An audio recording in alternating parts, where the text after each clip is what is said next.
Yo, what is going on, people? Welcome to Spoiler Alert for Avengers Infinity War. I'm your host, Tony Polanco, and I'm joined by Emilio Lopez, Thanos reigns, Carlos Romero, Yo. Brian Manjoma. It's been 10 years, man. 10 years. All right, and we got some special guests tonight. First up, one of the founders of Throwdown, Mr. Riku-san, one, the only one. I'm not feeling too good, Mr. Polanco. I'm not feeling too good. What's good, y'all? I'm in this bitch. All right, and we got Miss Dana Abercrombie from the WrestleCast and the Co-op. What's going on? I don't want to go, Mr. Stark. All right, in case you didn't know from the title, this is the spoiler alert for Avengers, so we don't want to hear any shit, okay? You spoiled the movie for me. It's in the titles. Literally up there, down there, wherever it's in the title. We're spoiling the shit out of this movie, man. And I'm going to switch up the basic thing of spoiler. Usually we start with our little, like, what do we think? And then we get into the deep discussion. Let's just get into deep discussion now, man. Fuck that shit. You know, we may be joined by Brett or any of the other guys. Who knows? We'll see, but whatever. I'm going to jump into it, man. I want to talk about Thanos, man. What did you guys think about what is probably the best MCU villain by default now? Yeah, other than Loki and what's his face from Black Panther? Killmonger. Yeah, Killmonger got killed. Yeah, exactly. So yeah, just jump in. You know, I'm not gonna be calling on you guys to talk. Just go ahead. Actually, Dana, why don't you start us off? What do you think about Thanos, Mr. Josh Brolin, and all that? Sorry. See, I'm choking up already. Yeah, right. It's real. Yeah, I thought that it was the best villain in the MCU for the simple fact that for me, he wasn't a villain. For the first time, we got someone, and maybe this is because he's been spoken about for the previous, 18 other movies. In 10 years, we've been hearing that name. But with this movie, I think that it was the most well-rounded character. And by them removing, from the comic, the whole thing with death, it made him more relatable. He was on a mission for his own personal goal. It wasn't out to please anyone. It was just for him because he strongly believed in this balance. And it was very similar to Eric Killmonger in Black Panther. So that alone was just amazing, and how it played out. And we finally got the backstory and the relationship between him and Gamora. And you saw, the pain that he went through with executing out his plan. He knew that, this was not going to be easy for anyone, especially for him. He would have to make sacrifices that he may not necessarily wanted to do, but because he felt that he was at a higher purpose, it worked. And so overall, this was just round of applause. Phenomenal. Yeah, what about the rest of you guys? What do you think of Thanos' portrayal? I agree. I think they did a really good job of kind of leveling him out. And one of the the best things about making really truly effective villains in film and stuff like that is to give them that air of believability where you can somewhat agree with what they're saying, other than having them kind of cackly like villains, destroying everything. In a way, the original Thanos. But his goal was somewhat the same, except he wasn't trying to impress death or anything like that. The good old snap the finger thing. That it's like the one thing about the whole film is that it kept to a lot of the key points, and then also paid homage to certain things from the comics, which is great. Exactly. Yeah, go ahead. This movie, like, not a lot of MCU movies does this. Maybe one of them in Avengers, but this was pretty much based on the villain. Like, this is Thanos' movie more than anything.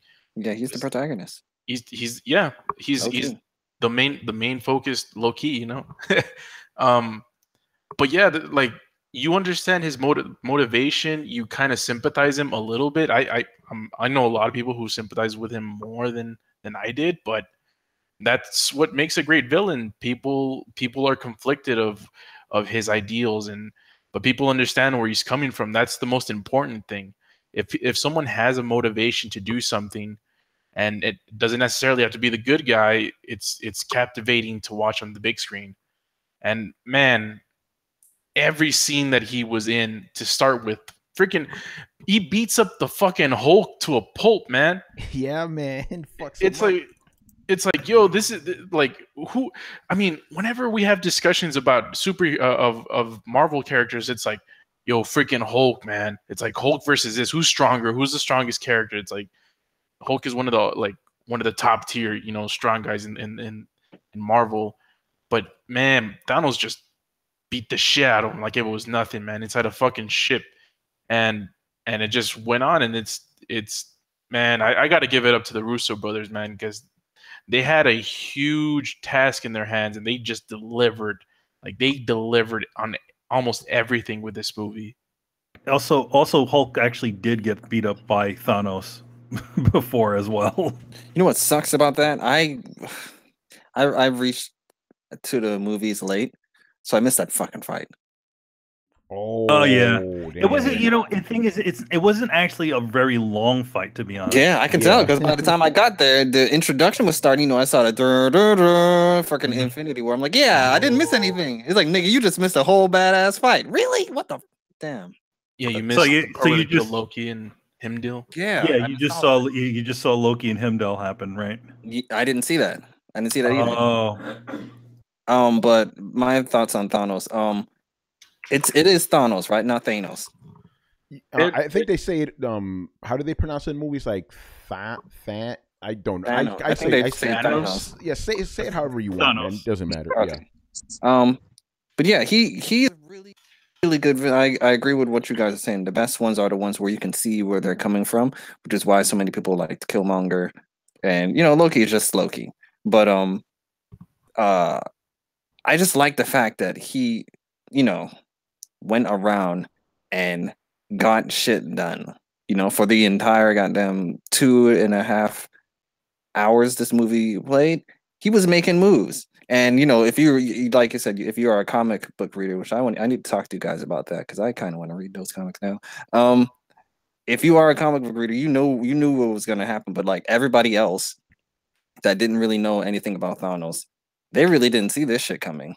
Yeah, like we pretty much, like, the thing is that, like, it would have been so easy to ruin the ending to that movie. We just need to post one shot at the end of the book where every single superhero is dead, and then that's it. That's and we even said it, like, when they first announced it. It's like, oh shit, they're gonna do it. They're not gonna put out to set up this crazy villain throughout like a bunch of different movies and not have it end the way it ended, Yeah, because at first when I saw that they were doing Thanos, I was kind of, because I kind of knew Thanos and everything that happened, or majority of the stuff that happened in the comics, so I kind of was a little bit ready for what ended up happening, but I was still a little afraid that they weren't going to go and do it because of how, well, even though it wasn't Marvel, but how Apocalypse was handled in X-Men. I didn't think that any movie company would take it to that length that they did, and they did. And then on top of the fact that how they ended the movie, just like that, where it's just, you just see Thanos, and then on top of the fact that when you reach to the freaking, after the ending credits, when they usually say Avengers will return or Captain America will return, they just ended with Thanos will return. Yeah. And when they said that, I heard a fat lady behind me. She was like, "What you mean he gonna return? He done killed everybody." I was like, "What the fuck?" I started laughing my ass off. That lady was pissed. By the way, full disclosure, because Dana and I went to go see a screening, we didn't see that shit. We didn't see that at all. And I'm very grateful that we didn't see it, because I was already a mess. And if I would have seen that, I would have gotten, it would have been worse. Yeah, so that makes the movie even better. I didn't know that, like, because again, I didn't learn about that until like maybe yesterday when Dana told me, like, wait, that's the end? Shit, Yeah, that's after the thing. After all the credits are done, it just says Thanos will return. That's fucking amazing, man. But anyway, I want to move over to Mr. Chris, who's joining us. Chris, what do you think of Thanos, man? The way he was depicted in the movie. Oh, I think he was fantastic, man, because I remember the comic, right? His motivations were very clear then, but very hokey because he worshipped death and he basically loved death, right? Mhm. And that was the only reason he was doing anything. And here he is actually more sympathetic. Like they did it the perfect villain way. He doesn't know he's the bad guy. He thinks he's being merciful and actually Just doing the right thing. Yeah. So justifying killing half of life so that the other half can survive and have the resources they need to live. That's his whole motivation for doing everything. Like he actually loves Gamora. Like you see that he when he had to sacrifice her for the Soul Stone, he got emotional. Like those are things that were never in the comic. I thought those were very well done.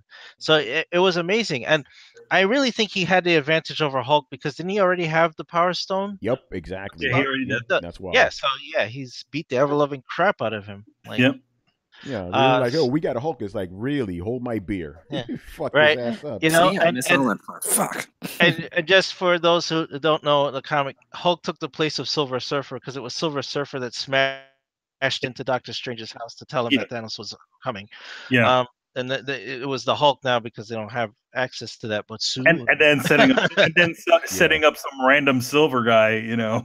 Right, exactly. So that was neat that they were able to do those little nods to the comic, you know. And I forgot where when Thanos snapped his fingers in the book, he was just in his like weird asteroid palace, Yeah, and you know, but there he was in the middle of battle. I mean, Thor freaking stabbed him.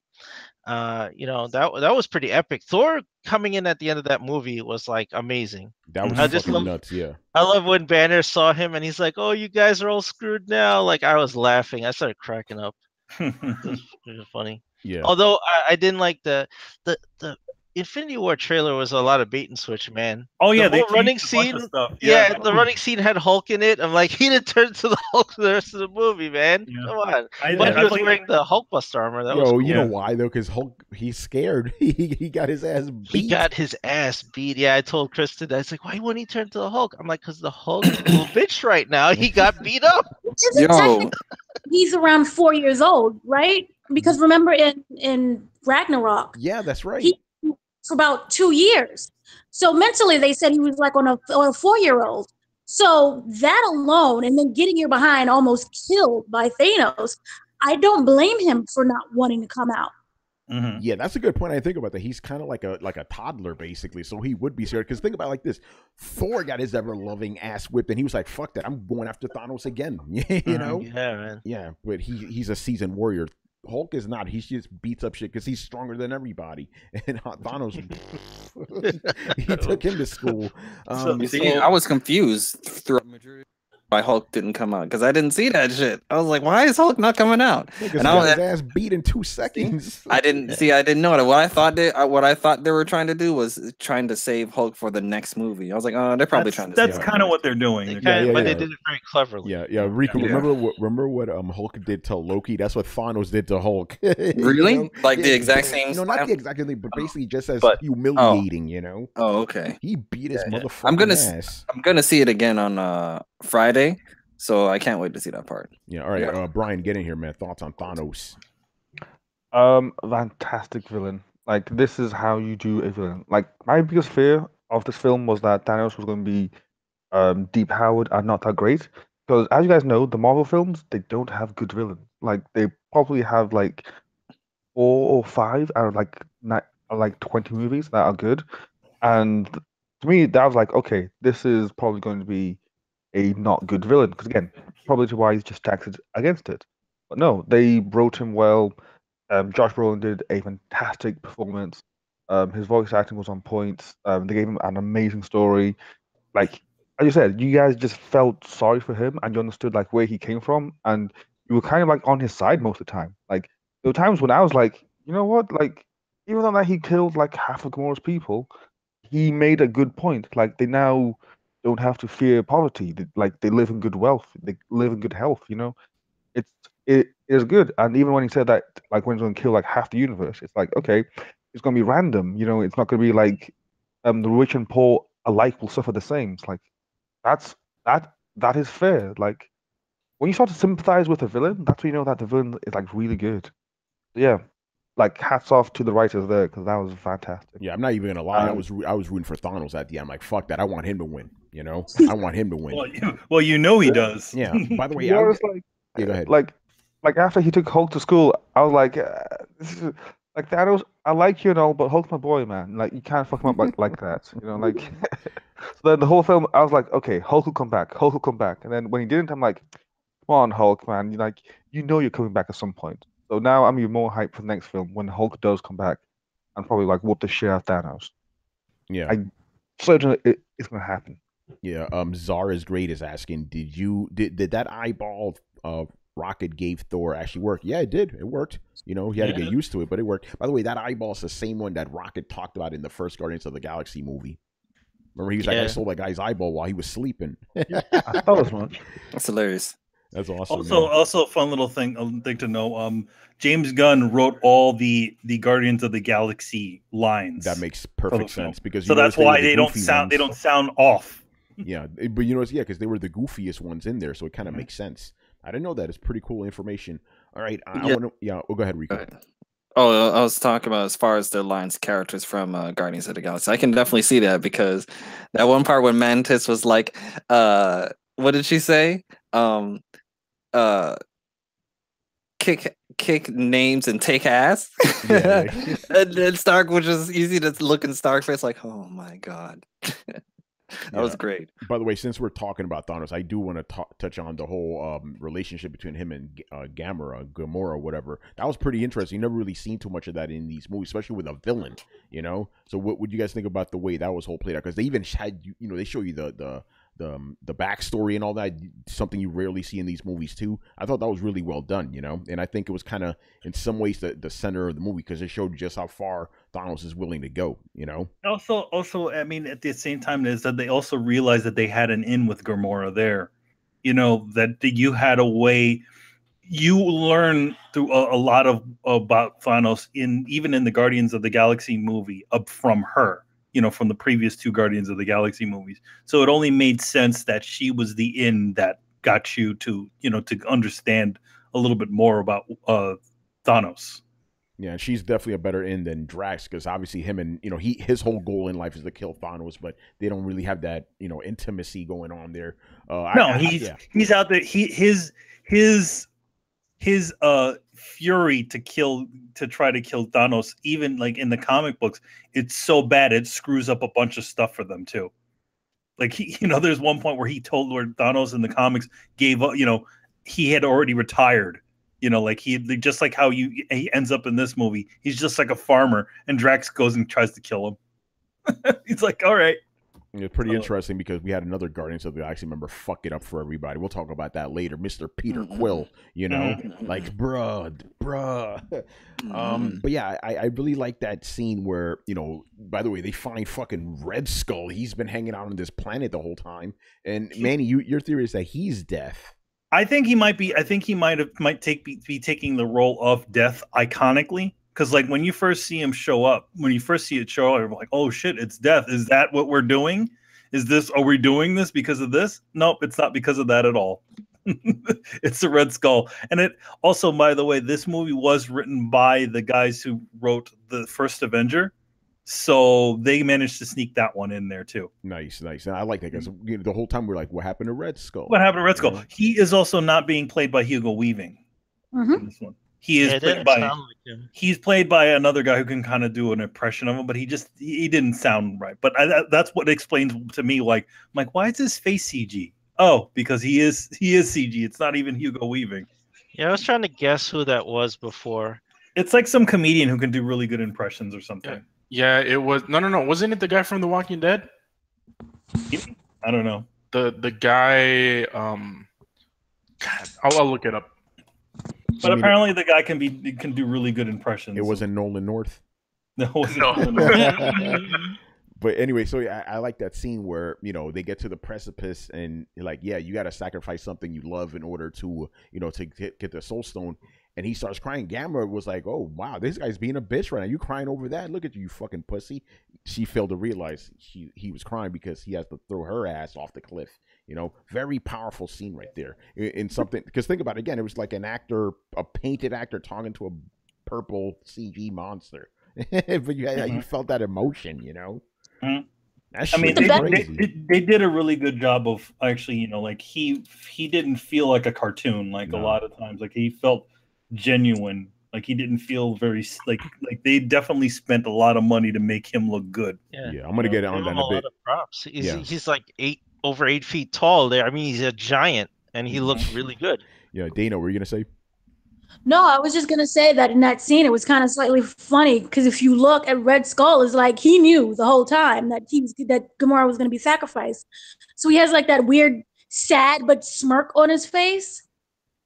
So I Yeah. thought they did that really well at like slowly hinting at what was gonna happen without fully saying anything until Gamora was the one who had to realize what he was gonna do. But my other question was this: I thought that he was trapped there because he was like the protector of the Soul Stone. So now that the Soul Stone is in Thanos' possession, does that mean he's free?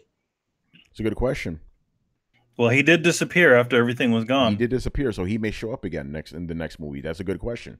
Mhm. By the way, this is something I want to bring up too. So we're talking about that because I was talking to a friend of mine, and he was like, "Oh man, I really love the way Thanos looked, the way his animations and all that." And I was thinking like, "Wow, that didn't even cross my mind." Like he was so well done. I didn't realize he was a freaking CG special effect. Because let's just be honest, most of these movies, superhero movies, have kind of shitty special effects.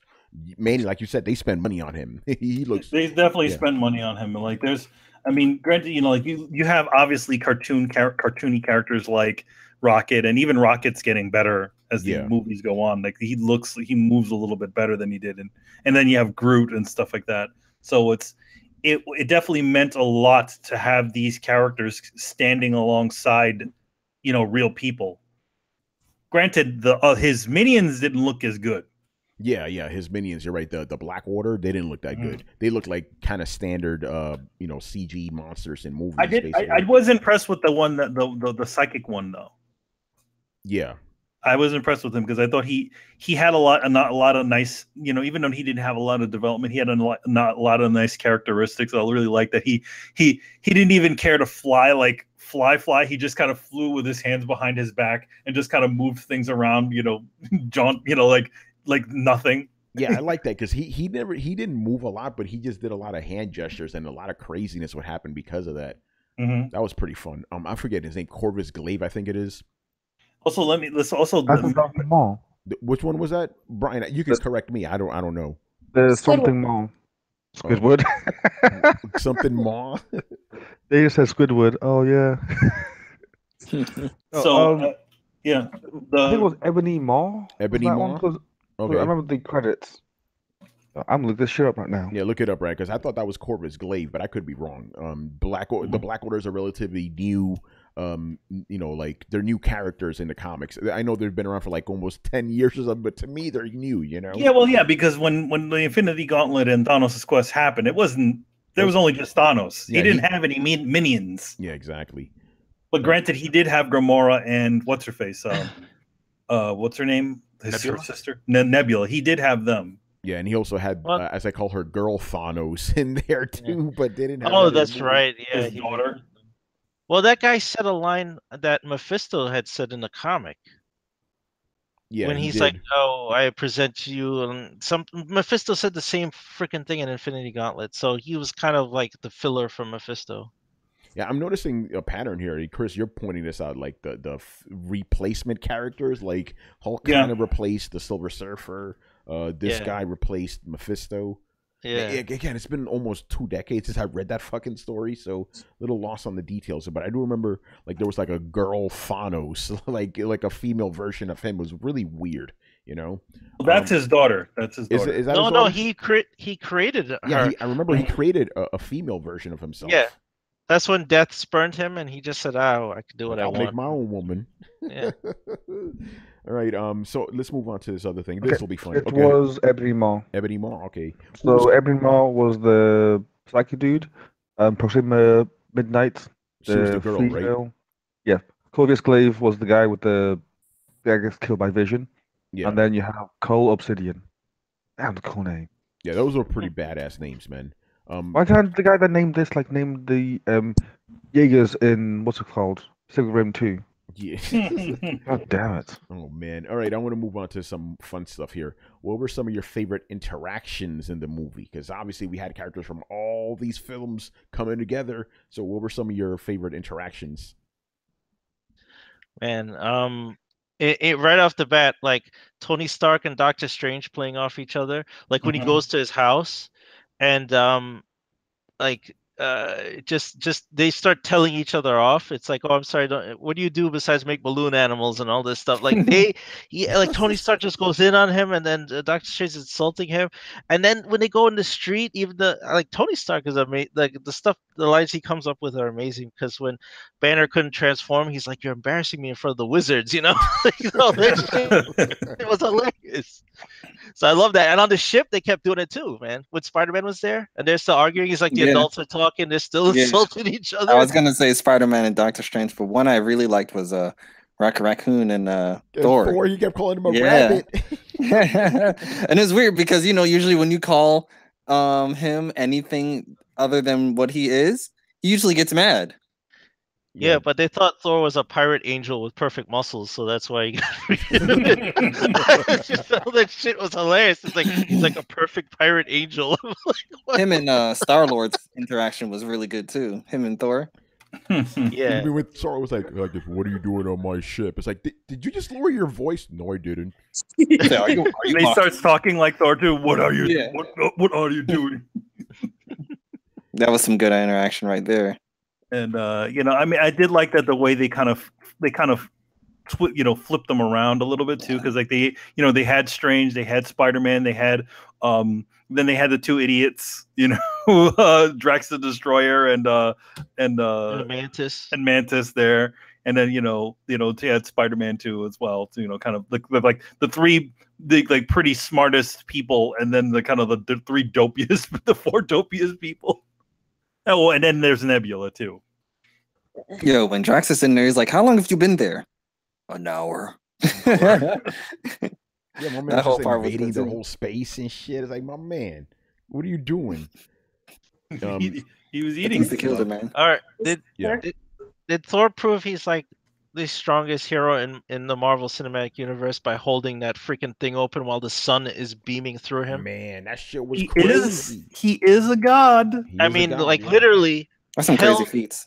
that iris open while concentrated neutron star energy is shooting through him to heat a forge to make him a super weapon. Like Which was Beta, Stormbringer, by the way. which is Beta Ray Bill's. yeah. Man, I lost my motherfucking mind when that happened, man. Stormbringer, Freaking Peter Dinklage.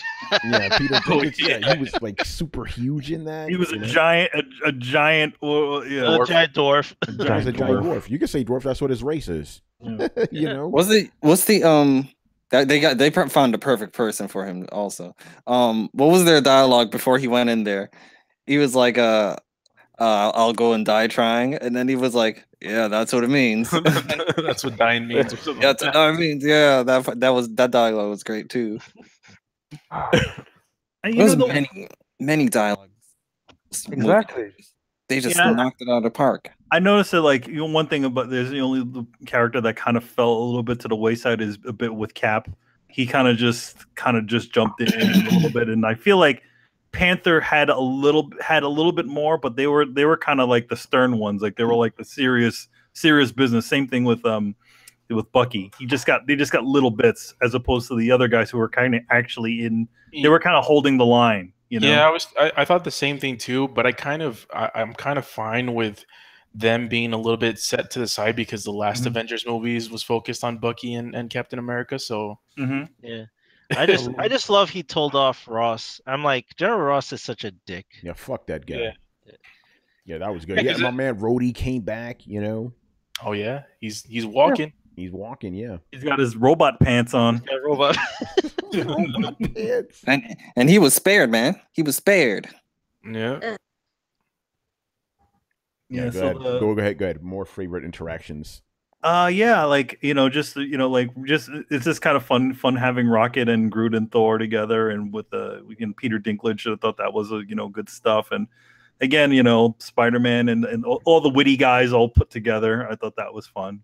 I thought what was funny was when they reached to Earth in Wakanda, and Groot was like, "I am Groot," and then Captain America's like, "And I am Steve. I am I am Steve Rogers." But the best part was the delivery. The delivery by Chris Evans. He says it with like such seriousness. He's like, "I'm Steve Rogers." Yo, he always does that too. Like when it's a scene that he's made to look stupid, he always does that so well. I know that reference, like shit. It's great, man. By the way, I like that little scene between Shuri and Bruce Banner. It's like the two big brains talking to each other. Oh, when they were talking about how to get the gem out of Vision's head, Yeah. it's like, it's like they were throwing out Star Trek technobabble at each other, and then he's like, "Oh, why didn't you do this?" And he's like, "Because we didn't think of it." Yeah, she was scolding like, "Why did you think of that?" Like it's so obvious. Like we didn't think about it. Yeah. Dude, like give him a break. It's the Hulk, all right? Like cut him some slack. Yeah, that was good. There's a lot of good stuff. Besides, if we flash The whole back to part how about Vision was made, Thor shot him with lightning. Thor being elective. Yeah. You say that again, Dana? I said that Groot was an elective in Thor College. Yeah. He knew. Like, he's like, it's like, wait, you understand what he's saying? He's like, yes, we understand what they're saying. Yes, it was an elective in our college. It's like, wait, what? You guys go to college in Asgard? Okay, sure. By the way, I did like how Groot made like the handle for Thor's weapon, for Stormbringer. Yeah. That was really cool. He finally got his shit together. Yeah, because he was being an asshole, just playing games. He's like, yo, man, over there on his Vita. Yeah. He's obviously playing a game. Playing Defender. Yes. And what are they doing in the movie? Yeah, they're defending. My man was playing Fortnite with Drake. Playing that Nintendo Switch. Nah, he was playing a portable console. Yeah. By the way, can I quickly give a shout out to the Iron Spider suit? That thing was fucking badass. Yeah, man. When I saw those legs popped out, man. Yeah, oh my gosh. Wasn't expecting that. That was much better than the original one. Agreed. Because I hated that fucking costume in the comics, but I loved it in the film. It was really, really good. All right, let's move on here to what are your favorite action scenes in the movie? There was a lot of them. The first thing, yeah, all of them. But the one that like I was like, what the was when fucking Thanos got that fucking the moon and just fucking launched and yanked off.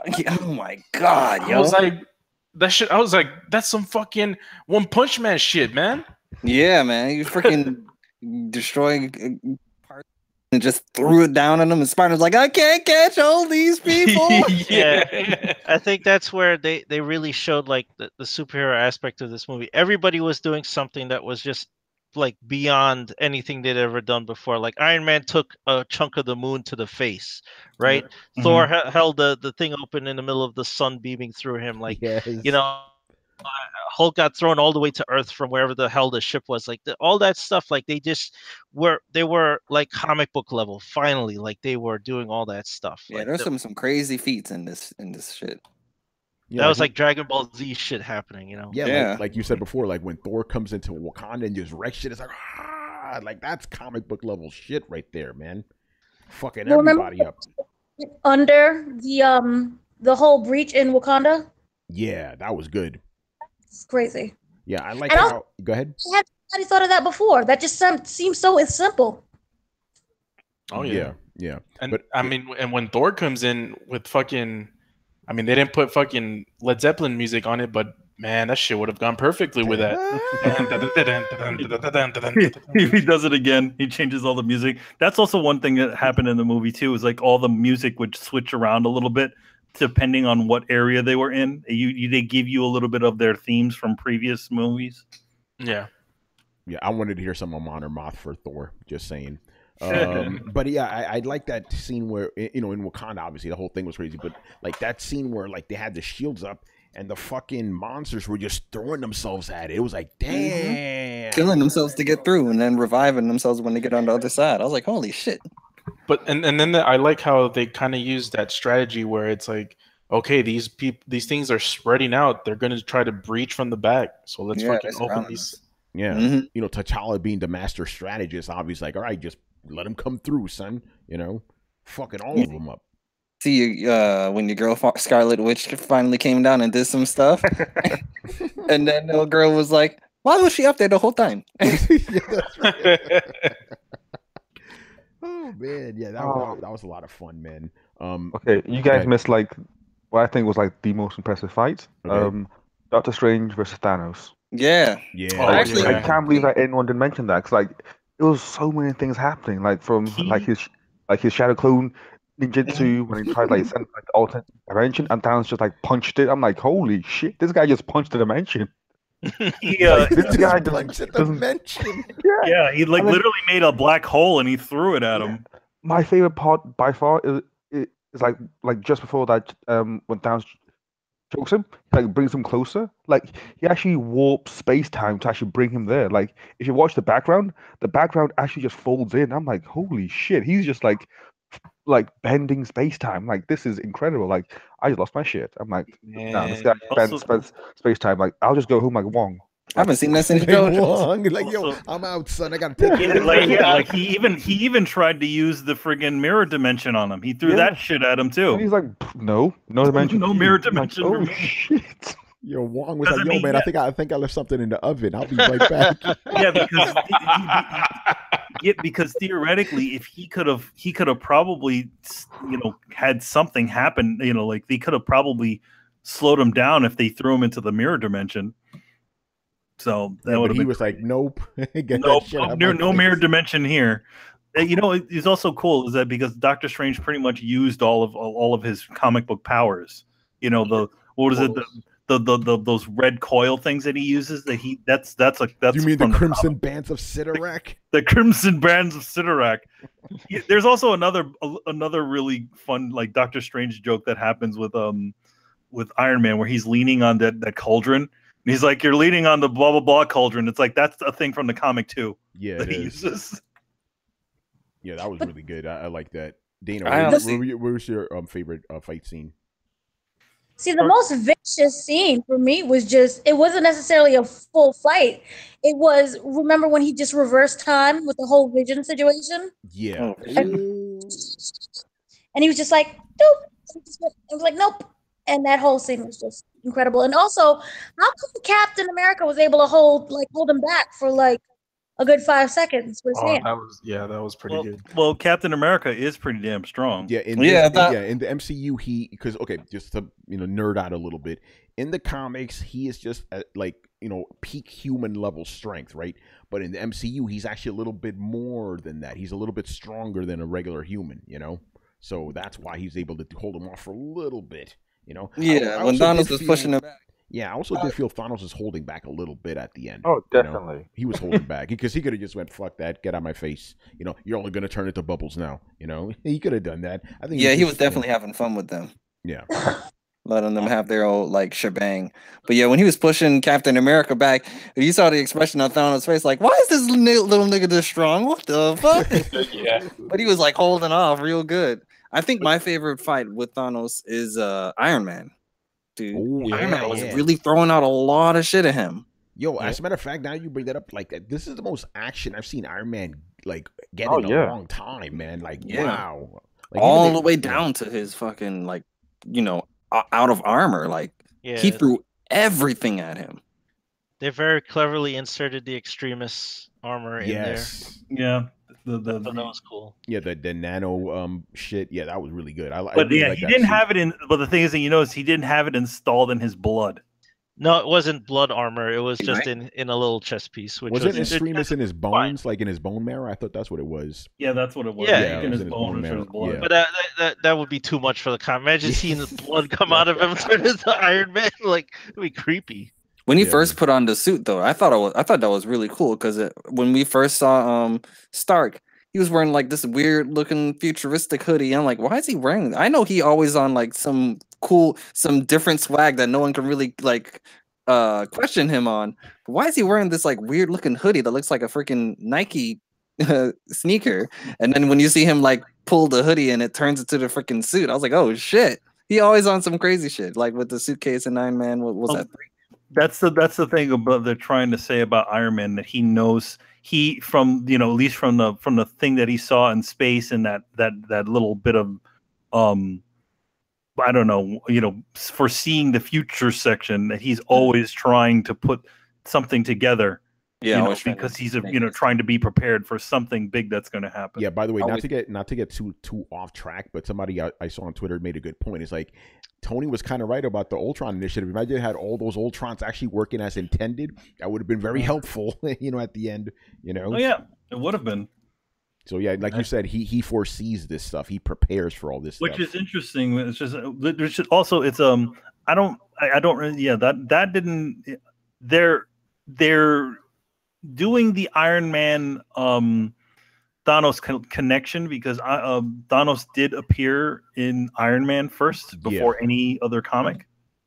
So they're kind of doing that thing, but there's that whole weird how he's having premonitions of things. That's a weird thing. Yeah, Thanos did say he understands Stark because he's cursed with knowledge. So that was an interesting line. Yeah, he knew his name. He knew his name. Yeah. Mm-hmm. Yeah. I found the line when Thanos was about to. No, was it?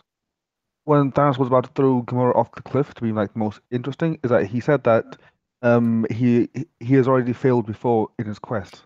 I'm like, yeah, that was interesting. So it's not the first time he's tried to get the stones together or something like that. Yeah, yeah, he's tried before. He said I've denied my destiny in the past before, not again. Or something along those lines. I was like, okay, this is there's a lot more that we don't know about that. Shit, just bring out a Thanos movie, prequel, please. Because I want to see that shit. I would definitely like more backstory on him. Even though we got a decent amount on this one, I would like to see some more. Because I don't think they just would throw that in there and not refer to it in the future, Yeah, we'll probably get something in the next movie, hopefully. All right, I want to move on to most shocking deaths. A lot of people died in this movie, man. Which one of these deaths left you the most fucked up?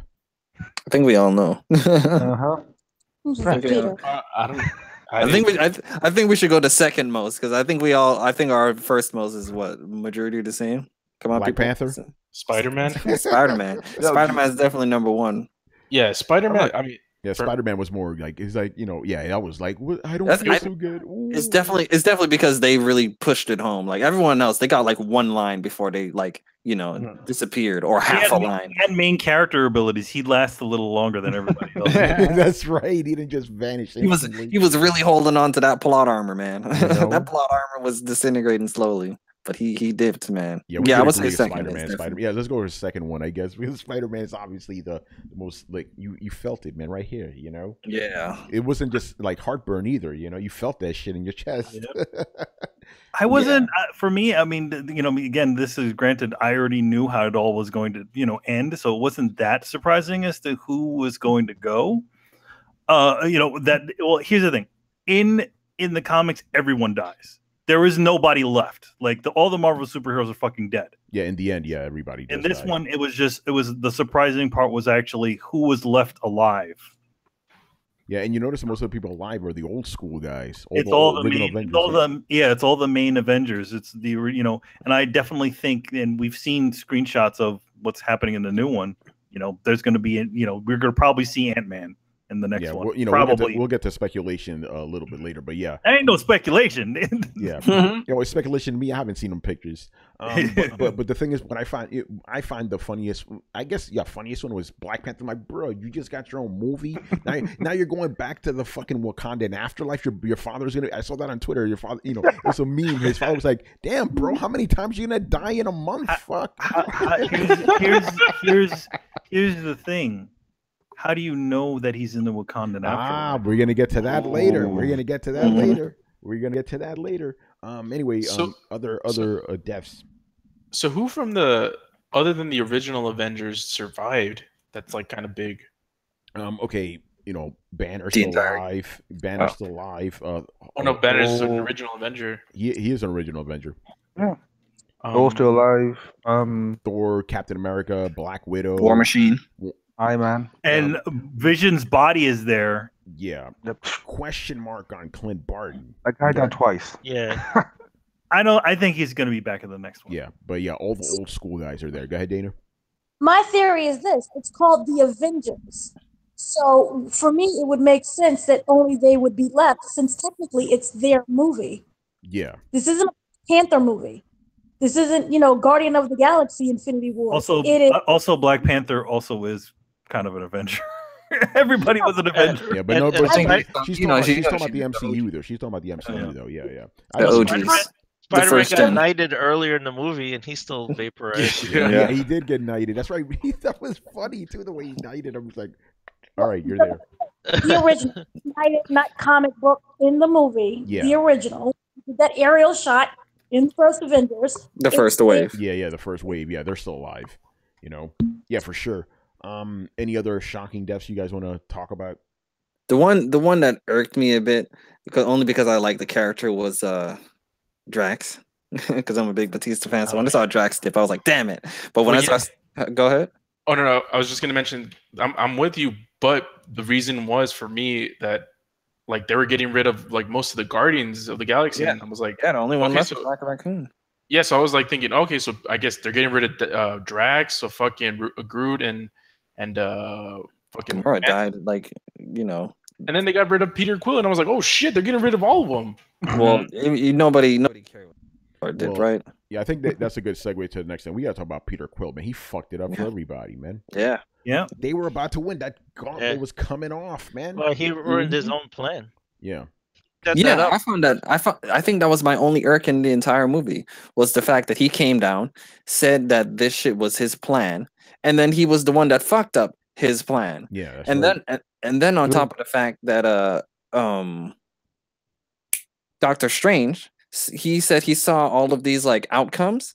How Mhm. did he not see that, part in his outcome? How do you know that he didn't I'm see sure, that? I think he did see it. I think he did see it. Maybe it Okay. was one that he didn't see. No, I think he did see it, and I think he knew the outcome of it. But the thing is that he didn't tell them, because then they would have known, and they would have fucked it all up. Yeah, because remember, I only guess. one possibility led to victory, and I'm pretty sure everything that happened, Doctor Strange knew, let it happen because we need this to happen in order for us to win. Understand? Like, because That think makes about it like this, right? He gave up the time stone like nothing. He was like, "Here you go, Yeah. here you go," because he Yeah. knew if he gave him the time stone, it's gonna eventually lead to victory. It's like basically sacrifice the battle, lose the battle, win the war later. I think that was what's going on there. Mhm. I'll agree with that. I can definitely get behind that, because I was just sitting there like, why did he let that happen? It was like, okay, that makes sense. If he saw the outcome and that was a part of the outcome, then he has to make it play exactly like how that outcome Mhm. happened. Okay, that And makes yeah, sense. and he wouldn't have told anybody. He would have fought as much as he would have fought to make it look as good as possible. But really, Because how it was, when they were getting it off, he was just in the back, right? yeah, he didn't help anything. Yeah. He was No, he chilling. like holding on to him. The lasso thing. Oh yeah, that's right. Yeah, that's right. Yeah, but he knew what was going on. He knew what was going to happen. That's interesting. But yeah, Star-Lord, man. Regardless of, if he knew what was gonna happen, Star-Lord, you still fucked it up, bro. Yeah, To because they be were fair- gonna win. To be Yeah. fair, he was grieving. Like you Yeah, have to no, admit No, that. yeah, we understand why he No, did it. Come yeah. on, a lot of people are grieving Oh. over what Thanos did. I don't give him that fucking excuse. They loved each other. It's love. Like Man, he ain't even hit it, man. He got a kiss. How do you know he did? How do you know he didn't tap it? Man? How do you know he didn't? Well, we don't Because- know. How do you We know don't he know did? either way. Watch Guardians 2. He did it. Did he? See? I fell Yeah. asleep in that movie. He's like, I fell asleep. Riku fell. He was I late for didn't- that part. He didn't see it. I fell asleep in that movie. We have to I- assume they're Guardians adults. too. They probably, you know what I'm saying. Come All on. right, man. This ain't like old school comics where they don't Hey even man, have this sex. hey man, this is Disney, son. We under Disney. Ha ha. Mickey Mouse said they ain't do it, all right? No, but yeah, Star-Lord, man, you fucked up, bro. You definitely fucked up. I'm not saying But it that he didn't fuck up, but I understand why he went mad. Yeah, no, it's totally understandable. Like he fucked it up, but you understand why. And it was good drama for the movie too, because otherwise yeah. the movie would have ended. The movie would have ended. Yeah. That's it. Obviously, yeah, for plot reasons, we understand why that happened. Especially, we understand why a couple other things could have ended the movie, like with the Infinity Stone blowing up with Vision, but it got rewind, or Thor missing the final blow, should have went for the head. Yeah. All of those things could have ended it. Mm-hmm. Well, I mean, we needed a something that would lead to Thanos getting the snap. the Infinity Gauntlet. Yeah. Get to the snap point. So Yeah. if this is the best they can do, then I'm satisfied. Oh yeah, I like all these close calls of them almost winning, just getting it off to the point where he just uses his fingers to put the gauntlet back on and punching Spider-Man away. A lot of those, they almost had it every single time. You should have went for the head. Like, What I don't understand is all the criticisms that I've seen online about, why did Doctor Strange give away the time stone to? Yeah, and I'm like. Didn't they just go over that the dude went over the 14 million permutations and how only one of them led to them like not losing? Man, you know motherfuckers don't pay attention, man. Yeah, well, they didn't listen to that. It's like, okay, put 2 and 2 together. If he says only one way is gonna, there's only one way that they win. What do you think is? What do you think? You have to assume one of those ways means he has to give up the time stone. You know? I think keep Stark alive. People are more paying attention to what he said before in the ship to Stark. That he said, if it comes down to you or the time stone, I'm choosing the time stone. Yeah. And then he chose, Stark. Told him to keep Stark alive. And everyone's like, why did he keep Stark alive? You don't even like Stark like that. And like, y'all not paying attention. Like, I'm pretty sure Doctor Strange, he was being very honest and sincere when he said that. But then when he saw the outcomes, like, oh shit, I need to give up this stone. It's so obvious. Why would people are stupid? I'm sorry. I just don't think they watch or read enough stories. Yeah, they don't. All right. Another thing I want to talk about. What are some of the neat surprises you saw in there? Like just Red like Skull. Easter. Yeah, Red Skull was a good one. Red Skull was a good one. It's I always think that's like the longest payoff they've had. Yeah, that's a long one. I've been like, where is he? Where is he? Where is he? And then like, boom, he's there. It's like, this is where he went. Okay, thank you for tying up that loose end that's been just plaguing us for so long. Like, wow. It's And always also, nice. First Captain America movie. Yeah, go ahead, Brian. Yeah. And also finding out like who made the gauntlet. Like that's always been like one of the things. Yeah. That, like, if you have like all these stones, immensely powerful, it must be like being handled by something that can contain the power. So how did that happen? It's like, okay, cool. So that's how it happens. Who made it, and then it also explains why there is a duplicate one inside of a fake one inside of Asgard. That's right. That's right. The Good blueprint? point. No, there is a replica of it in Asgard. Yeah. What's her name? Hela pushed it over. Remember, she was fake, and she like, pushed fake! it over. But how does she know it's fake?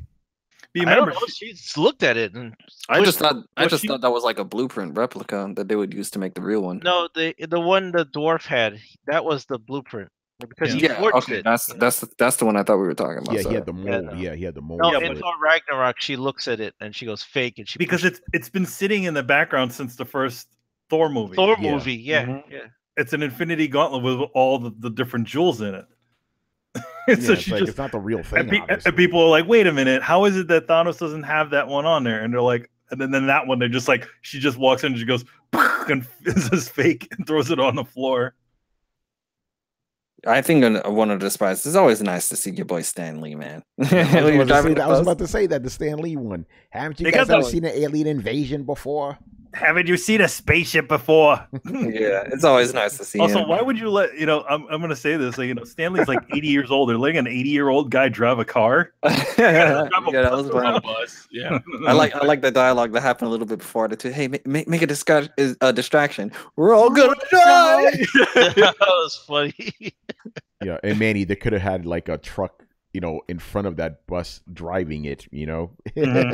I doubt they're letting an old man drive. No, you know what they do? They say for Stan Lee's roles, they just film them all at the same time. Yeah, So at the same time as he filmed the Doctor Strange one, he did this one, and he did a bunch of the other ones. Yeah. They know what's gonna happen. Yeah, what was some other stuff that happened in there? Because the movie had lots of little Easter eggs here and there. I like that. It's not really, I just like that they let Doctor Strange be even more Doctor Strange. Yes, in this one. yes. Yeah, he was full on Doctor Strange in this one. He's like, "Hi, I'm Peter Parker, and I'm Doctor Strange. We're using fake names. Well, I'm Spider-Man." Oh, we're using fake names. Yeah. I I love that. I did. I like go because nobody understands Star-Lord's movie references, and he says Footloose, and Spider-Man goes, "Oh, I know Footloose," and he's like, "Is it still the greatest movie ever made?" And he's like, "It was never the greatest movie."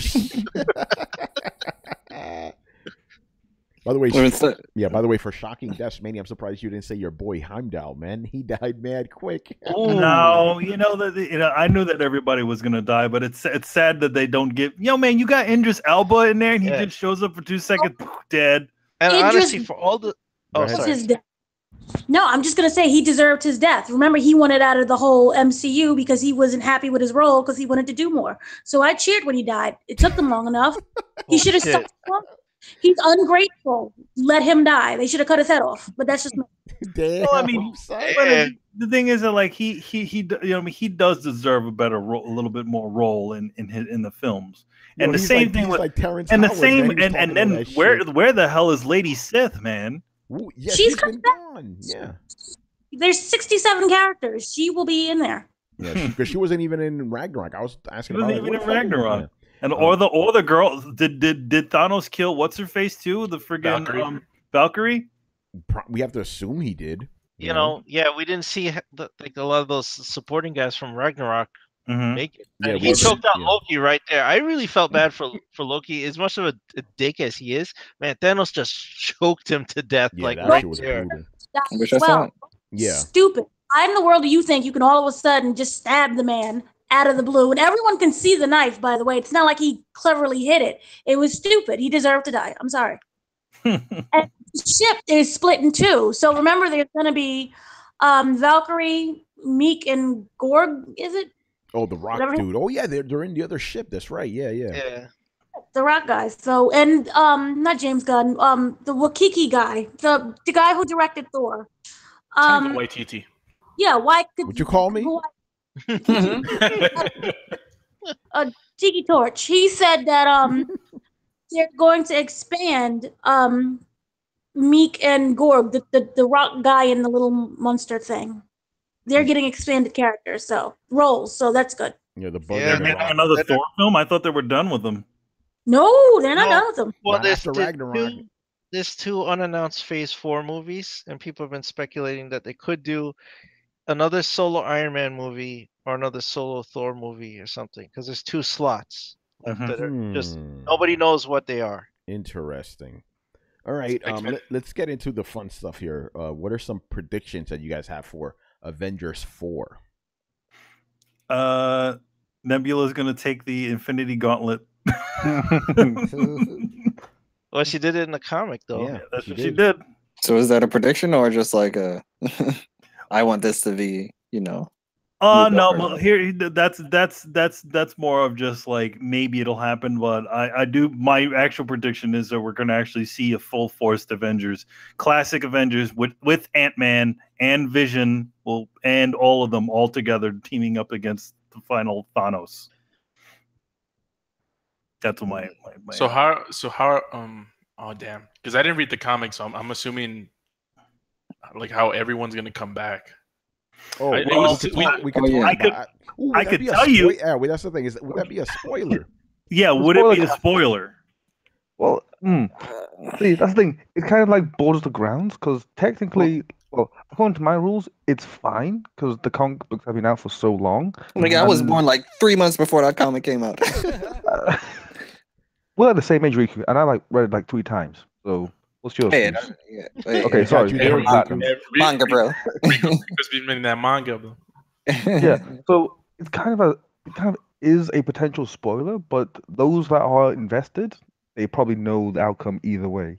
Yeah. So You know what? Fuck I'm it. actually I'm really gonna, cool. I'm gonna, Alright, I'm gonna, I'm well- gonna, fuck it. I'm Yeah, gonna say I it. I'm gonna say, say it. since this is called the spoiler cast, give people that are watching, spoiler for the next Spoiler. movie. This is an Wait. extra spoiler. Yeah, I'm this gonna is say a it. spoiler within the spoiler. In the This is your top- chance if yeah. you don't want to hear it. This is your chance to leave or stop listening. Go ahead, Tom. All right. So basically, everybody that died is not actually dead. They're all inside the Soul Stone. The Soul Stone. Yeah, I didn't read it and I could guess that. Yeah. And that's where the theory is. That's where what the end of the film is, where Thanos is standing in that kind of empty looking location with the little kid Gamora. Yeah, that she's in the Soul Stone. She's all That's where he everybody, ended up. everyone who died is in the Soul Stone. And that's including like Loki and Because I don't know about No, that. because he killed him with his own hand. I don't know about Yeah. that. Like you know? Idris Elba ain't gonna be in there, you know. Yeah, She- people are she- saying She Gamora. counts because he had to exchange her for the Soul Stone, so she could Mm, count. yeah, Good point. But that good makes point. Loki sense. and Idris Elba, no, I think they're dead. They're Stephen dead. Heimdall? No. And half the Asgardians, they went to Valhalla or wherever Yeah, they they're go. Valhalla, yeah. That's right. Yeah, Dana, they're what were you done. gonna say? Dana, what were you gonna say? No, that one Loki is dead. Yeah. Vision is not dead, but his body is dead. But because Sherry was able to upload him into probably their computer system or technology or whatever it is. But Loki is dead. So can we please stop resurrecting Loki? Yeah, I have a theory, by the way. I think you're gonna get the White Vision in the next movie. You're gonna Yeah, rebuild they him. even kind of did a little bit of that too, where he kind of And my man's White probably gonna have, Vision, right? yeah, and he's probably gonna have like some cool Wakandan shit. It's, sure he's gonna fix him up. he's gonna you fix know? him up. He's gonna Yeah. fix him So good. yeah, I think I, you're gonna get uh, that White Vision. That's gonna be dope. I The think question is, can an android really die if it was never alive? He's broken right now. He's not dead. He's broken. Also, let me add Exhausted. this: the same thing happened in the comic too, where like Thanos ripped a hole in him.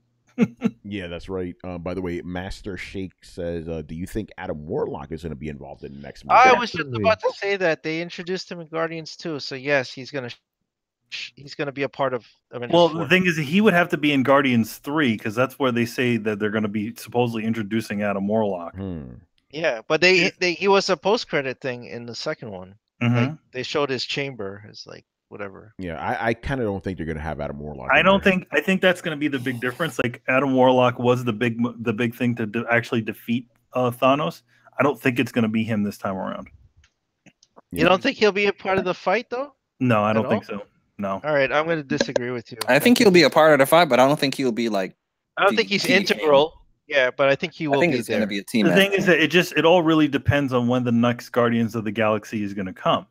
If it comes after, then what do you like? Are you going to have some sort of like prequel Guardians of the Galaxy? film? Everything before this prequel, Captain Marvel's happening in the 90s. Mm. Ant-Man and Wasp has to be happening before all this shit. Yeah. And so does That's the House Guardians Arrest 3 is stuff. slated to release before the part 2 of this. So Then can you have like a Guardians 3 if like all of them are dead? But no, it's happening before the events of this movie. Oh, is it okay? So is that what they're saying? So that's probably the reason why Groot looks older in this one.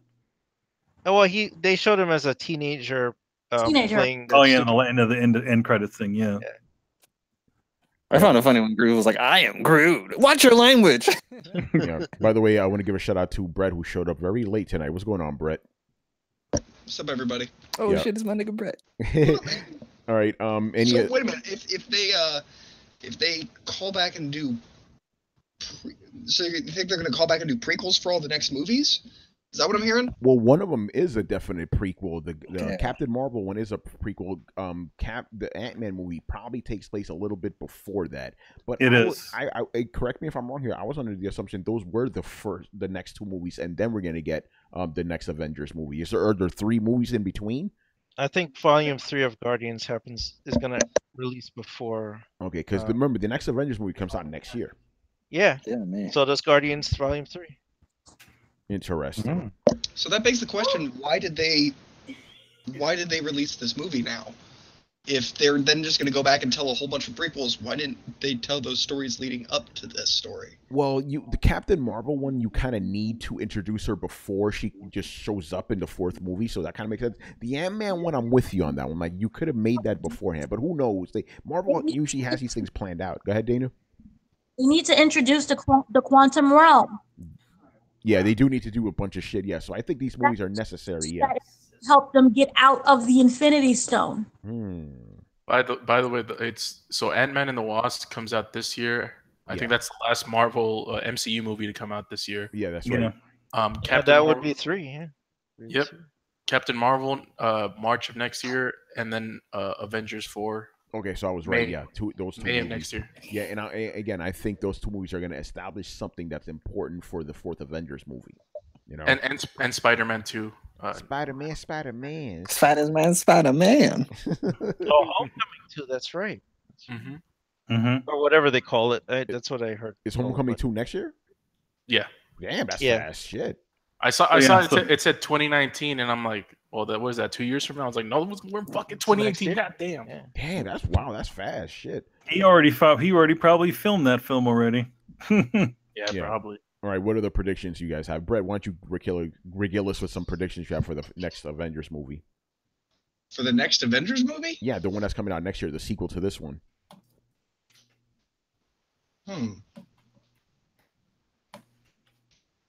You're stumped. Don't just wait on me. Yeah. The world is waiting. Yeah, well, Brett, we already answered the question. Now we're waiting for you. Oh, okay. I mean, I feel like it's just going to be a huge retcon that drives us back to net zero, honestly, which is the reason I'm not disappointed with the movie. I'm just disappointed that we're just piloting ourselves into the same trap that we've been in comics for years, where no death really matters and none of this really makes sense and nothing's permanent and it can be just undone at the drop of a hat. And while you've kind of seen that before, I think this is going to be the big introduction to it. And everybody's just ready to swallow that pill hole, so I guess that's fine. But hey, you could be sure that Loki and Heimdall are dead. Yay! Yeah, I mean, that's at least I'm okay with. I'm happy as long as, and like, you know, maybe even Vision too. Like, I'm fine if some characters stay dead and you say, okay, we're only retconning the actions of the Infinity Gauntlet, just literally just that. But I feel like there's so much money to be made here that they're not really going to throw away any characters. And I was hoping that they would kind of stand by a rule that, you know, because they don't want to lose the impact of these moments. But I kind of gathered from this movie, like the last bit where everybody is kind of, you know, turning into dust. I felt like that would have been better portrayed in a more group scene, because after a minute, it just seemed like an overly comically long death sequence where everybody got their own shot and everybody disappeared. I know a lot of people were like, oh shit, him and him too and him too. But after a minute, to me, it just seemed to go on for, you know, way too long. It's kind of like, you know, if you shoot somebody in the stomach and they drop on the ground, they go, and die, then it's okay. And then they're like, oh no, and then you go on that and keep doing that for 30 seconds. You're like, okay, this is getting a bit weird. Like, not even necessarily funny, but it just feels like this is drawing on too long and it's losing some of the impact. So I don't really think that gives me the impression that Disney really isn't about the impact of losing these characters. They don't want to come at you like Game of Thrones. They want you to love these characters. They want you to love them for a long time and buy all the merchandise and keep seeing the movies and everything like that. Like, it's pretty clear where their priorities are. So all that being said, I feel like it's kind of inevitable that we're going to set back to neutral. That we're just going to kind of go back to the point where, now this big event is over and now everybody's kind of back where they started, and now they can all have their own movie series again, and we'll move on to the next big thing. It's just going to follow in the footsteps of Marvel. And the problem with that is that my same beef with Marvel, where none of this fucking matters. None of it really makes sense. And I'm sure if, you're in it for the ride, that's fine. And I'm sometimes in it for the ride too. But what's up? So let's say this scenario happens, because this is my prediction for the next movie. Let's say Iron Man and Captain America sacrifice themselves Thank in you. the next one for everyone else. Do you think Thank- that? Yeah. Do you think that would be justified in a way? To a certain extent, and I was actually wondering about that. I was kind of wondering whose death they were going to pull on this one, because I know that they're having trouble getting Robert Downey Jr. To be able to. They can't keep doing Iron Man. They can't afford to do it, and Robert Downey Jr. doesn't want to do it. So I know that there are people who want out, and this would have actually been a good opportunity to take them out and not bring them back. So I guess, sure, if you establish in canon that people die and they stay dead, I don't even need some, like I said, I don't need Game of Thrones shit, but just the idea that a death matters, that a sacrifice matters, and that you can't just kill off and resurrect these characters on a whim with very flimsy, anecdote, a lot of shit that Marvel does, like he's back to life. Why? Because somebody wished on a storm cloud when it was highly. I don't fucking know. He's alive. Deal with it. And as long as they don't do that. So if you show me that death happens in this world and it sticks, then then you can still have those heavy impact moments, and I'm a happy guy. Yeah, but again, like I told you, just remember in the original source of material, they were all brought back too, so you can't just completely abandon that. Understand? No, you can't completely abandon that, and I think a lot of people should be brought back. But just like I told you, that was the beginning of the end, in my opinion, for comic books being taken seriously. Like, in my opinion, at least, the death of Superman was the greatest abortion to ever happen to comics, because to my child brain, the way that I experienced it, because I was kind of a DC kid back then, that was the beginning of death doesn't matter. None of this fucking matters. None of it is grounded in anything that you can just weirdly resurrect characters based on sales numbers and really pay no attention to the narrative. Yo, Riku, we got to get this man bred into some manga, man. I was just about to say that. Anything other than Dude, why the Dragon fuck Ball. do you think I love some manga? I love that shit. Yeah, That's one of the. let's I was not get waiting- too I was waiting for- sidetracked. I was waiting for him to get finished. Yeah, let's not get sidetracked. That's By the after way- the show. yeah, The by the way, Otanime I do need to- after Yeah, that. Otanime will happen. Otanime just happens at the drop of a hat. Whenever Riku's here, this happens. But I just do. Actually, I was about to almost throw this thing off track, but let's not do that. Anyway, because we're about to wrap this motherfucker up. So, what are some final thoughts you guys have? What is something that you think we missed during this podcast that you want to address real quick about the movie? I'm going to go down the line here. Riku, anything you want to just bring up before we wrap it up?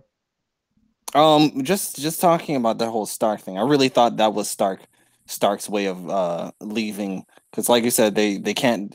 Well, I think what Brett, you said they can't afford to do Iron Man. They could definitely afford it, from a money standpoint. But I understand what you mean as far as like. No, they can't afford Robert Downey Jr. forever because he makes exponentially more money in each movie that he's in, which is why they're trying to not put him in movies so that they can afford to have him in movies later. I thought Robert said he wanted out anyway. He does want out. He does want out. And so like there's no incentive for him to not change his contract. So the fact that like they have to give him like 20% more each movie than the last movie, like they made this contract when they weren't expecting the whole MCU thing to take off. And because of that, Robert Downey Jr. is just making a stupid. It's like the whole Friends scenario. Like Friends eventually got canceled, not because it was unpopular, but because each cast member was making like $11 million a year because they didn't expect that shit to go on for however many years it did. I'm no Friends expert. I don't fucking know this shit, but they weren't expecting it to go on forever and each actor get paid exponentially more. And they're sort of more like, dude, they're paying these people $11 million like an episode or some stupid shit like that. Like it was an insane amount of money. And the same thing with Robert Downey Jr. Like they can afford him now, but then they have to pay 20% more the next time, and 20% more the next time, 20% more. I don't know what the exact details of his contract are, but I know that it gets more exponentially more expensive. I understand what you're saying. They're making a shit ton of money, but every single time they're paying this nigga more. So yeah, I understand what you mean. But yeah. More. So eventually you're gonna pay this motherfucker like $95 million per movie, and you just can't do that. Yeah, it's crazy. But yeah, I just wanted to talk about that. But no, that's just me. All right, Manny, final thoughts. No, I don't have any final thoughts. But it's good. It was a good ride. Can't wait to. Hopefully, they have a decent Blu-ray. Dana, final thoughts. Anything you think we missed? Oh, yay! I can speak. A lot, actually. I think people are so caught up on, oh my God, the deaths are going to be undone. Nothing really matters. What you fail to understand is that it is going to impact each character, no matter what. I see Tony as bearing the hugest weight of it all. He already broke in Iron Man 3. Or was it? I think it was 2 or 3, either one. And they showed him with that anxiety and the PTSD thing. Him now is going to be a mess between what happened with Peter and the whole thing with Strange, watching Strange just up and go, and then him almost losing his life again. 2 things. So you're going to have that. Also, when when they go back to the next movie, you're going to see, I'm predicting either Pepper Potts is going to be dead. So is Happy. So him dealing with that. And also it touched on, in Civil War, they touched a little bit on him creating, remember Barf, which was basically his like emotional companion where he had that augmented reality to help him deal with grief. I see that being used as well. And the characters that do remain, I think they will be psychologically affected by this. And you're going to see the aftermath of what happens, even if they bring them back. If you die, you're going to still be a little psychologically touched behind that as well. So I think it's going to be going in that direction a little bit as well.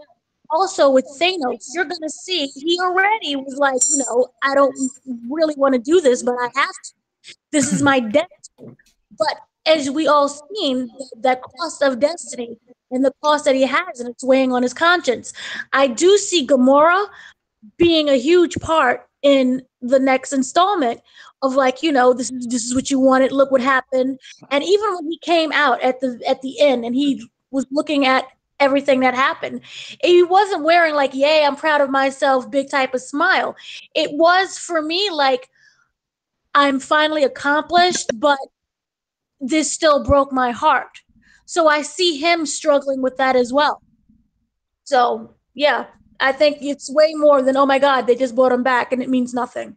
Yeah, It because means even something. even in the comics, like everybody knew what happened. They remember dying. They it's not like okay, everything's reset now. Yeah, All right. no one's like On some DBZ shit. Yeah, exactly. no one Yeah, in the Soul Stone, having parties.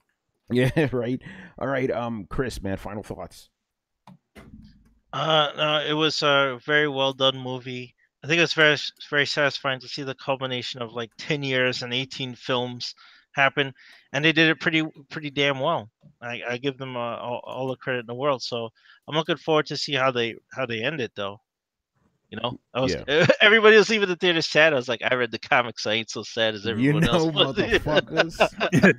If our friend Omar was there, he'd be like, "No, it's not over. He would have It's brought the still on. comic. The comic. I brought the comic for the movie to sign." All right, Carlos, final thoughts. Anything you think we missed? No, I'm just glad that they pulled this thing off, man. This wasn't. It doesn't look like it was easy to do, man. And the fucking Russo brothers, like these dudes, I can't wait for the next Avengers movie. I just can't wait what the hell they're gonna do after this, because man, that track record is impeccable, man. Three of the top 5 or top 10 fucking MCU movies are made from the fucking Russo It's brothers. crazy, man.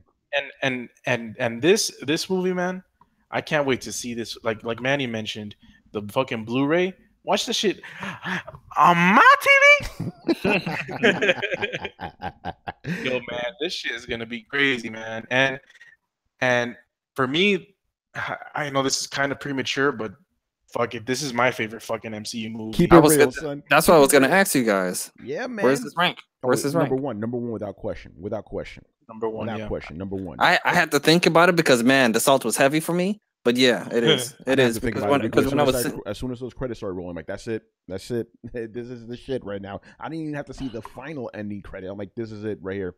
It's fucking insane. yeah, I can definitely agree with that, especially since I had I had to sit down and think about what was my initial number one, Avengers 1. Oh yeah, this blows Avengers 1's out the water. That's Okay, what well I'm this saying. is number one. And to me, this movie is Avengers 1, but on steroids, because Avengers 1, you had 5 movies that led up to that. This had 18 movies that led up to it. It was way crazier, you know? It's like Avengers 1. It's like Avengers 1, but better. But better. But better. All right, Brian, final thoughts, man.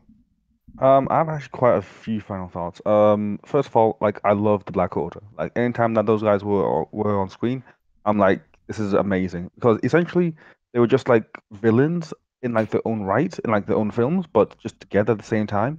And you're seeing them like play off each other and like team up differently. Like sometimes you had like the psychic dude and the big guy, or you had the chick and the other guy, and then they swapped around. It's like yeah, it's like they are they feel like villains should be like they're teaming up, they're switching around and all sorts. They even have plans as well that they execute well. Like they drew out like Wanda out. RIP to Wanda. Like I was sad when she died because I'm like, now that she's gone, like you're gonna miss like there's not much mystic arts going on. So it's like fuck, they can't use like those powers against Thanos. So I was like pissed. I don't know. I love the Black Order. One thing that we didn't touch on was the relationship between Vision and Wanda. Like I thought that was like really well because they've hinted at it for quite a long time, and now we actually see it's in fruition in that they're hiding out in Edinburgh, they're like off the radar, they are falling in love and all sorts. So I thought that was pretty cool. Oh, It by the was way, tiny scene, but well worth it. gonna interject real quick. They also did that whole Black Widow Bruce Banner reunion too. Mm-hmm. Like, oh Even if it shit. was only for a second. Yeah, I kind of wanted that to be a little longer, to be honest. Yep. Yeah. It's just Hey. one of those I feel like there one were of a those lot little of Easter eggs. moments in the movie, Tony. What happened? So I kind of felt like there were a lot of those moments in the movie. Yeah, no, that was the only one. The other ones, pretty well rounded. Go ahead, Brian. Other thoughts? I do have two small gripes, as I said to Tony, but they are incredibly minor to the point where one of them is excusable. The other one I don't think is as excusable. I'll start off with the one that is excusable. Um, the whole fact that they were just beating you around the head that Thanos will kill half the galaxy, no, half the universe with a click of his fingers. I really didn't like how they kept on like just beating you over the head again and again and again. And I feel like even some characters, I don't know how they knew that Thanos would do that, since they didn't know his plan. That's Like, true. Yeah, that's a good point. I think was it there were some people on Earth that knew his plan that shouldn't have known his plan. So hence I was like, okay, Gamora makes sense because again, she's the daughter of Thanos. She knows his whole mantra. But then there were some people on Earth, I can't remember who it was, that just knew. I think it was But did- Wanda that knew it was one that. Oh, I was gonna say, Yeah. didn't Banner tell him about the plan? Like Uh, later on Earth. You you may be reaching slightly with that one in the sense of like what Thanos told then and there. So hence I'm like, yeah. I just felt like everyone was just like, yes, he's gonna kill half the universe with the snap of his fingers. It's like, no, that's like that's like the climax of the ending. You know, like you don't meant to like tell us that. You meant to like leave it and let us like wonder like what the hell's going on. So I felt that if they had taken that out, it would have made it a better film. But I understand why they put it in there, because again, for the people that don't know, the people that have not read the comic books, and plus the people that don't know what's going on, they have at least an idea of like, okay, this is the bad guy's like end goal. So the good guys are going to stop him from doing that. So hence, when it does happen, they know that okay, he snaps his fingers, half people are dead. That is fair enough. But one thing I just could not stand was the music. I feel like the MCU films don't have all that good soundtracks. Like No, I mean, with the exception of like What?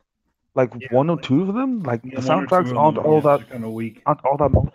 To be Like- fair though, most still movie remember- soundtracks are forgettable. Let's just be honest. You know, I still remember the Nolan Batman films. Like I don't. Those were forgettable Really? too. Yeah, I don't. they were amazing. I can't actually. Now that you're mentioning, I can't remember the last movie that I'm like, oh my god, the soundtrack's amazing. Most of the soundtrack just Guardians of the Galaxy and Thor Ragnarok. Guardians Because they wasn't original. because they had licensed music. yeah. I don't Exactly. count. I don't Yeah, count. well, I don't count there's those. a- I don't count those. I don't There's count a those. Movie because there was nothing wrong with the soundtrack. Even at the very end when they did Oh the theme no, it down, it made it, It real was- somber. I was just watching a different movie.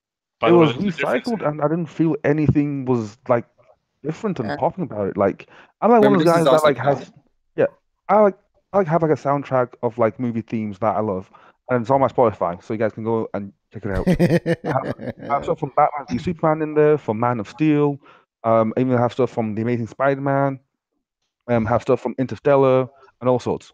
The only thing I have from Avengers is the Avengers theme, and that's it. I even That's have the start only of- song I remember from this movie. But again, Yeah. I don't remember the soundtracks of most movies, so I can't just- really count You that. know, You know I just didn't think it was all that good. Really, Like Tony? what? Like Star Wars, Indiana Jones. No, like, He's you don't not Brett, talking about those. I'm not talking about. I'm talking about current movies, Most not modern old school movies. movies. Yeah, not old school movies. So those had good soundtracks back in the day. You know.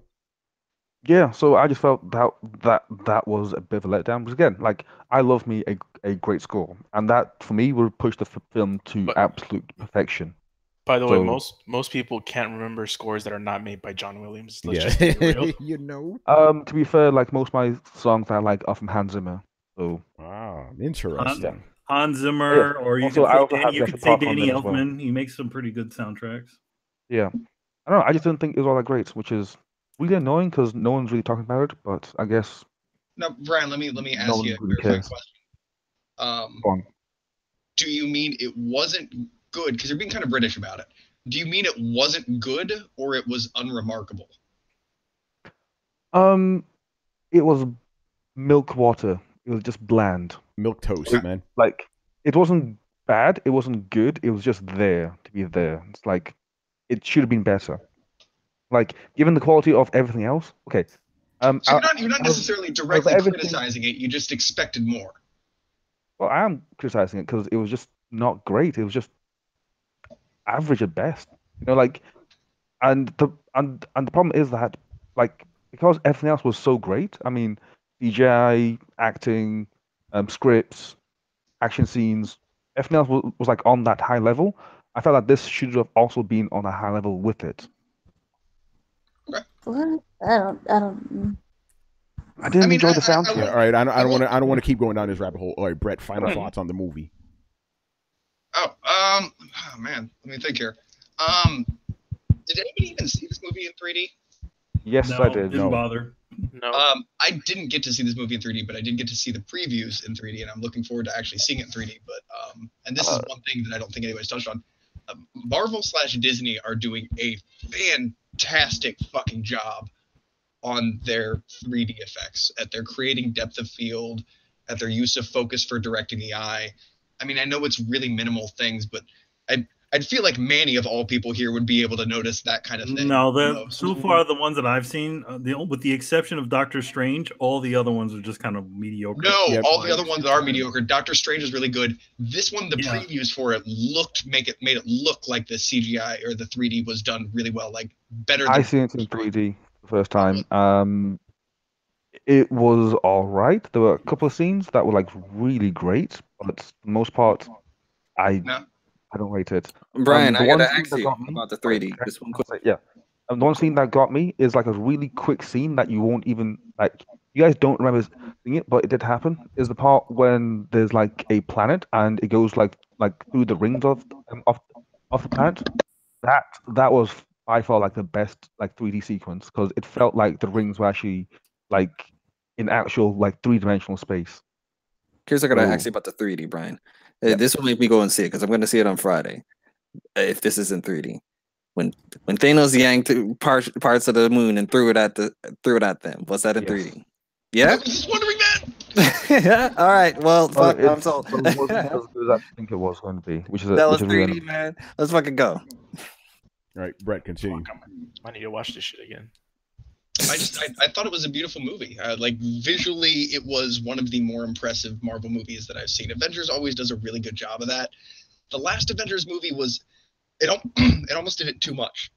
There were these points where like it kind of like slow mode in the sequence. You're like, okay, I get it. And as a fan of comic books and that kind of thing, like I appreciate that composition, but it's too perfect. It just falls into the uncanny valley, and it's a little weird for me. I think that this movie really it nailed it was gorgeous without looking like it was trying too hard to be gorgeous. And I think that's really hard to do. So just visually, the movie was just pure fucking eye candy.